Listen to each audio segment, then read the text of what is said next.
Shalom Aleichem, Bismillah Yeshua Mashiach. Salam sejahtera di dalam nama Tuhan Yesus Kristus. Yesus itu pernah menjadi manusia selama 33 tahun. Sejak tahun 33 Masehi, Yesus sudah naik ke surga. Sampai nanti hari kiamat, Yesus menjabat sebagai Tuhan. Ketika nanti hari kiamat Yesus menjadi hakim adil hari kiamat, setelah itu Yesus menjadi satu-satunya Allah yang disembah di surga dengan sebutan Allah Alfa Omega. Jadi Yesus itu manusia iya, Tuhan iya, Allah iya. Bersama saya Pastor Henry Dianta STH, kali ini kita akan membahas sebuah tema. Tema ini sebenarnya sudah sering ditanyakan di luar sana. Begini temanya ya. Siapa yang mencabut nyawa Yesus? Ya, pertanyaan ini kan menjadi pertanyaan mohon maaf nih, menghujat-hujat Yesus gitu. Siapa yang mencabut nyawa Yesus? Kan katanya Yesus Tuhan. Tuhan, siapa yang mencabut nyawa Tuhan katanya? Ya. Nyawanya Tuhan siapa ya yang mencabut? Ya. Pertanyaan sebenarnya lucu kan? Ya memang lucu sih. Memang lucu tuh pertanyaan itu. Dipikirnya ya seperti manusia biasa begitulah. Ya dipikirnya Yesus seperti itu. Ya pendapat seperti itu kita maklum ya di luar sana ya. Mengapa dia tidak tahu ya tentang hal seperti itu. Padahal Alkitab sudah memberi jawabannya. Seperti biasa ya loh. Kalau untuk urusan begini-begini, walaupun di Alkitab sudah ada dan mereka baca juga, ya sudah bilang aja nggak mudeng gitu. Ya, seperti Yesus anak Allah, Allah beranak itu kan nggak ada kan di Alkitab ya, tapi mereka nggak mudeng aja, pokoknya Yesus itu beranak, Allah beranak. Sama ini juga, ya. Di Alkitab sudah ada yang bagaimana tentang Yesus mati disalib, terus bagaimana nyawa Yesus itu.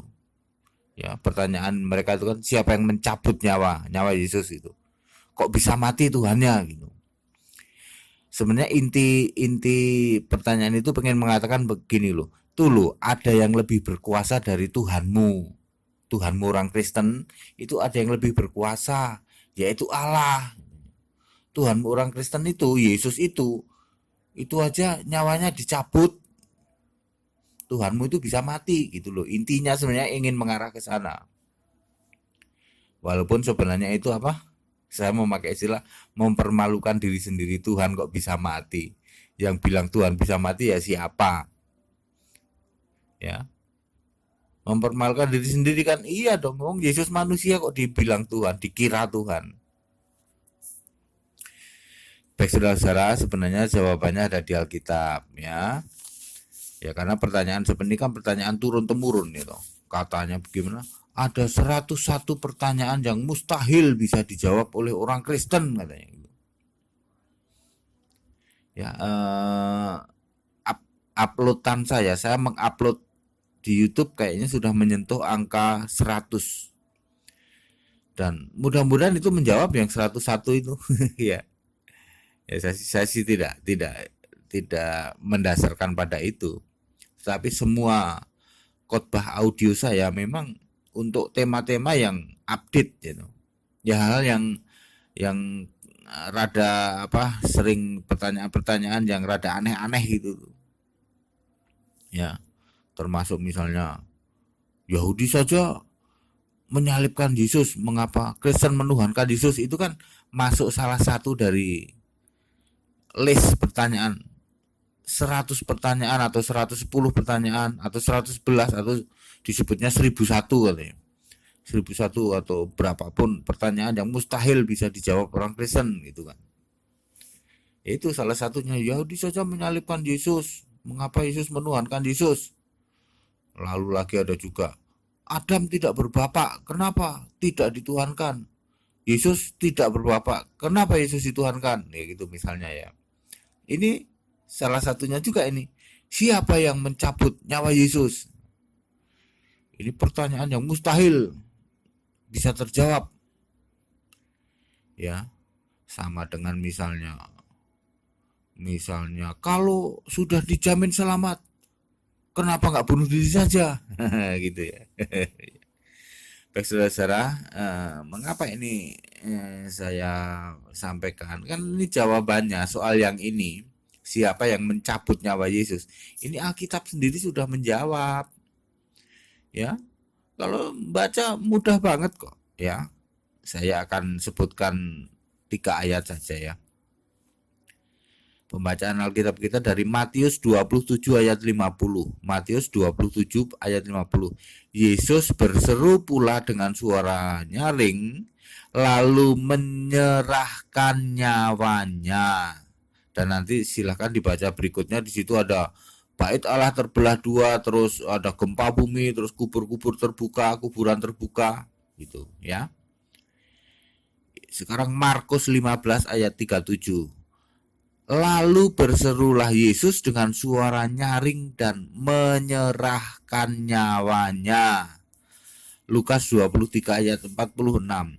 Lalu Yesus berseru dengan suara nyaring, "Ya Bapa, ke dalam tangan-Mu kuserahkan nyawaku." Dan sesudah berkata demikian, itu Yesus menyerahkan nyawanya. Jadi siapa yang mencabut nyawa Yesus? Kayaknya sih kalau kita baca ini, orang yang bisa membaca pakai bahasa Indonesia pasti ngomong, lah ini sudah jelas kok Yesus menyerahkan nyawanya. Lalu siapa yang mencabut nyawa Yesus? Ya nggak ada. Yesus menyerahkan nyawanya. Tidak ada malaikat yang bisa mencabut nyawa Yesus. Oke, Yesus memang manusia, tetapi DNA-nya Allah, jangan lupa. Ini ya toh include atau termasuk di dalam satu kepenuhan Allah. Yesus itu kepenuhan Allah yang termasuk di dalamnya tidak berdosa, tidak berbuat dosa, tidak ada dosa padanya, ya include rentetannya tidak bisa dicabut nyawanya, udah ngomong gampangnya gitu. Ya nggak akan ada yang bisa mencabut nyawanya Yesus. Jadi Yesus menyerahkan nyawanya. Ya. Jadi kalau sebenarnya bisa mati apa enggak sih? Yesus itu, ya Yesus manusia bisa mati, wong buktinya mati. Cuman proses kematiannya menyalahi hukum atau kodrat-kodrat manusia. Sama waktu penciptaannya Yesus menjadi manusia, itu bukan ciptaan. Sebab Yesus menjadi manusia menyalahi atau melawan kodrat-kodrat penciptaan manusia. Dia lahir dari Roh Kudus, yaitu dikandung dari perawan Maria, tidak berdosa, tidak berbuat dosa, dan tidak ada dosa padanya. Kematiannya juga menyalahi kodrat-kodrat kematian manusia. Kalau manusia mati kan nyawanya dicabut oleh malaikat, gitu. Yang ngomong gampangnya gitu. Yesus tidak bisa, kan Yesus menyalahi kodrat-kodrat itu. Akhirnya Yesus itu apa? Menyerahkan nyawanya. Ya, jadi saudara-saudara sudah jelas terjawab sekarang siapa yang mencabut nyawa Yesus. Yesus tidak ada yang kuasa manapun yang bisa mencabut nyawa Yesus. Yesus itu menyerahkan nyawanya. Lah kok aneh orang mati kok menyerahkan nyawanya sendiri? Karena Yesus itu tidak sama, atau saya mengatakan begini, menyalahi kodrat sebagai manusia, baik itu saat kelahiran maupun kematiannya. Tidak sama dengan dengan manusia-manusia lain ya. Makanya bisa bangkit ya. Itu juga salah satu bukti menyalahi kodrat kemanusiaannya. Baik saudara ya, singkat jelas ya. Jadi nanti kalau ada yang nanya, ini termasuk yang tidak mungkin bisa dijawab, mustahil bisa dijawab oleh orang Kristen. Lah orang Kristen nggak usah jawab, Alkitab aja udah menjawab kok. Alkitab sudah memberikan jawabannya atas pertanyaan itu, siapa yang mencabut nyawa Yesus? Ya sekali lagi semangatnya adalah mereka tanya itu untuk semacam membandingkan atau ini agak kasar kata-katanya, untuk melecehkan gitu ya. Yesus itu ternyata bukan Tuhan loh, sebab bisa dicabut nyawanya.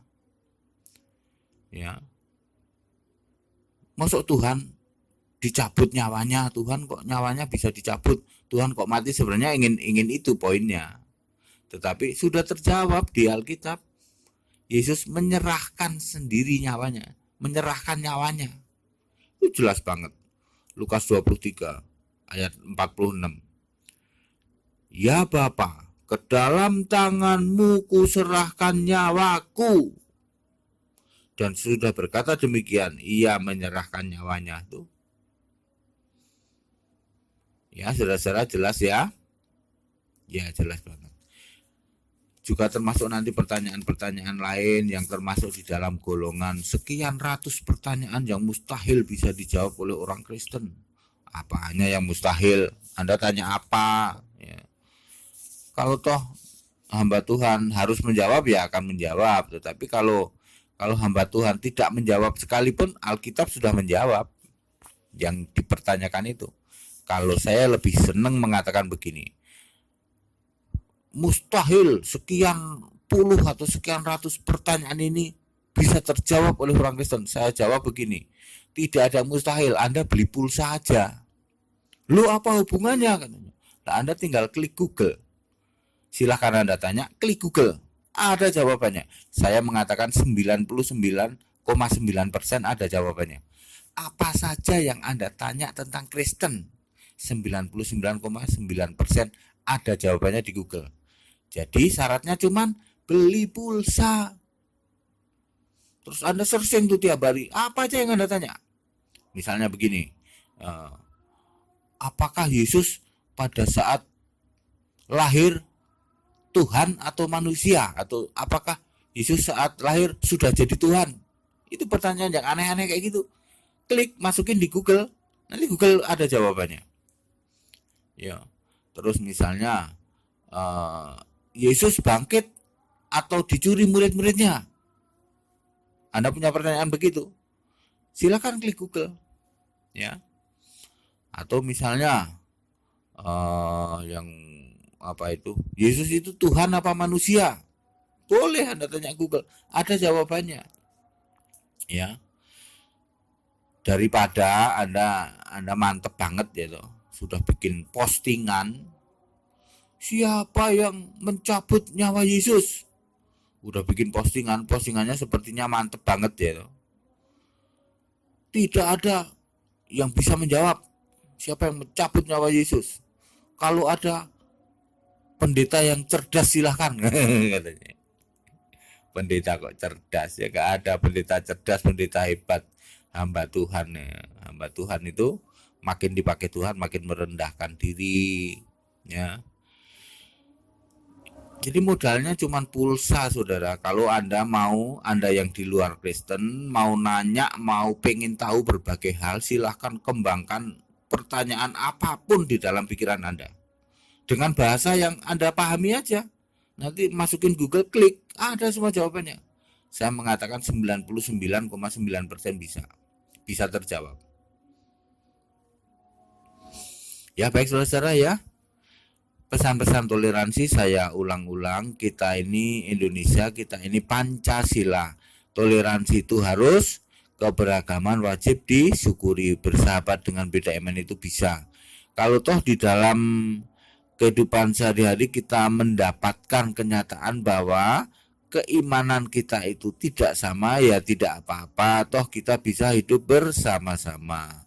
Ayo saling menghargai, saling menghormati, jangan hujat, jangan caci maki, sebab menghujat dan caci maki itu dosa. Kiranya bermanfaat. Shalom alaihim bismillah. Amin.